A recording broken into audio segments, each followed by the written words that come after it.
Hello, everyone. Jim Laird joining you live from a place called near Yokul, Nicaragua, which is essentially near Multigalpa. This is a very remote location.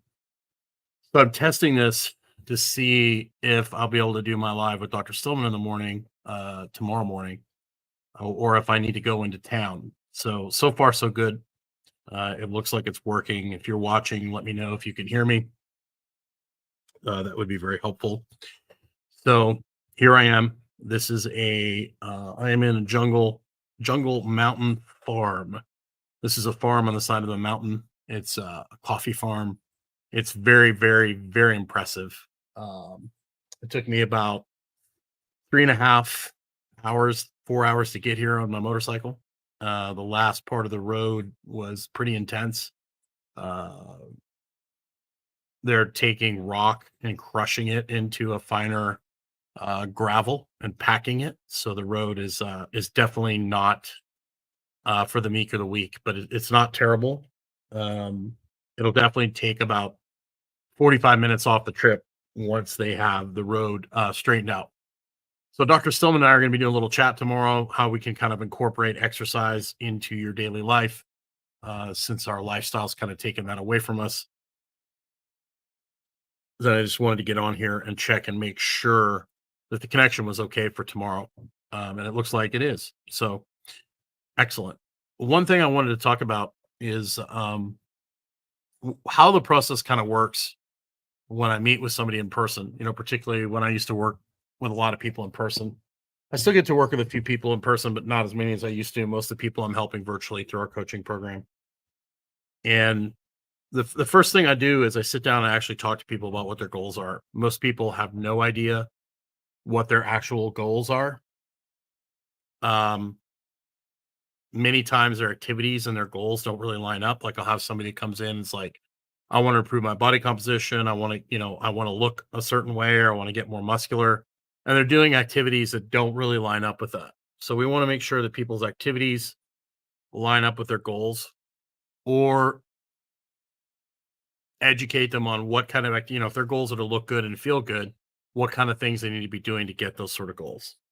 Um, Number two, we start going over all the basic things. Do you get outside? Are you eating a protein every meal? Are you getting the lights off at night? Are you getting your sleep? Are you managing your stress? We go over all these basic fundamental things, and then we come up with kind of an action plan of what they really need. We talk about what they have been doing, um, and what I think the big issues are. A lot of people, they don't really aware of how much stress they're actually under. So we have to make some adjustments as far as that is concerned. Um, but that's essentially where we start. We get an idea of how well they move. And then I usually allow people to work with me once or twice in person before I actually take them on, just to make sure we're a good fit for each other and that we work well together. And then it's a matter of, okay, how does this person move? How can we make them move a little more efficiently? What are their goals? Obviously, I'm not going to have the same standards for, a 65, 70-year-old lady as I do for a Navy SEAL, or somebody who I'm getting ready for an NFL combine, or a young athlete, a 12-year-old, 13-year-old kid. My approach, my standards are going to be very different based on goals, based on where they are. I think a lot of people don't do a very good job. A lot of coaches don't do a really good job of adjusting the training program according to where the person is. Uh, I'm really looking for the lowest hanging fruit. If I have somebody who is really struggling conditioning wise, and I look at their aerobic fitness and it's not very good, that's a really easy thing to bring up instead of just automatically adding more intensity. Asking questions like, do you have a gallbladder? Are you, if someone's trying to lose body fat, do you have a gallbladder? Are you on birth control? Simple things like that, that a lot of people don't really talk about. You know, um, if a kid is trying to do, perform at a certain level, how much sleep are you getting? You're making sure we're getting enough sleep, we're getting enough food, and before we just automatically add more intensity. Are the exercises that the athlete is doing actually exercises that are going to prepare them for more advanced training down the future. In the future, a lot of people don't look at that or talk about that. So I just wanted to get on here quickly, test this thing out, make sure it's working, and it looks like it is. And we'll see you guys tomorrow morning. Dr. Stillman and I are going to be talking about getting more movement in your daily exercise routine. And then I'll be doing a more in-depth webinar on Thursday that you have to be on our email list. You just go over to Stillman Wellness for that, stillmanwellness.com, and you can get on the email list. Just go to the bottom of the page, and we send that email out every Wednesday night. And I'll be going into some more in-depth exercise type topics. Happy to take questions as well. So get on our email list if you'd like to support what we're doing. Get in our membership. It's about $1 a day. Help support us in what we're trying to do. Get access to all of our webinars, some Q&As that we do, and I look forward to seeing you in the morning.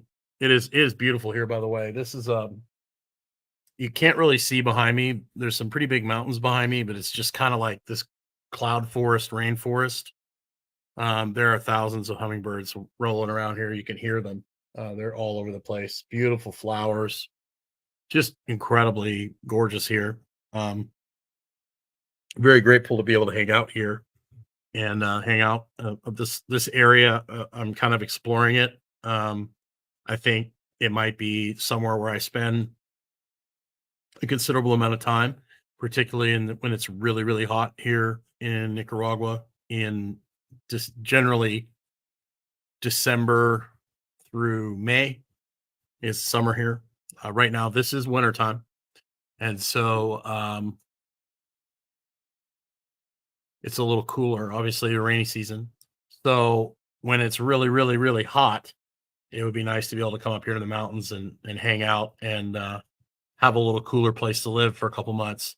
So we're just kind of exploring, moving around Nicaragua, checking different areas out. I love getting on my motorcycle. The road up here, I took kind of a backwards off the trail. A couple truck drivers, I was talking to them, and they were like, you need to drive these back roads. And they were amazing, amazing back roads. Twisty hills, good stuff. So I had a really good time with that. And looking forward to on the way back. I think I'm going to go the main highway just through Multiculpa, just so I've driven it, so I know what it's like. But I'm going to be heading back after the live in the morning and heading my way back to Granada, or near Granada, Diriomo, which is where my home base is and where my dog Rommel is. So have yourself a good night. Make sure you get outside. We'll look forward to seeing you hopefully on the live in the morning. Take care.